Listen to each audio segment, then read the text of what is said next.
Ey kapıları açan Allah'ım, bize kapıların en hayırlısını aç.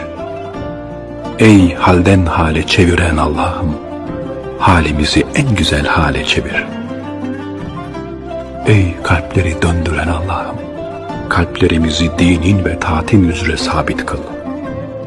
Ya Rab, bak şu yanan sineme, bak şu dağlı kalbime, bak şu bitik bakışlarıma, bak her harfi ağlayan şiirlerime, inleyen nesillerime, dua dua melalime bir bak. Bahtına düştüm ey rahmeti engin, merhameti aşkın sultanım. Aman çıkarma beni bu bahtından, kurutma dilimi. Yıkılmışlığıma ve istikameti yitirmişliğime ver şu meramımı aşan sözleri. Ben mücrime yakışanı dedim, sense sana yakışanı yaparsın her zaman.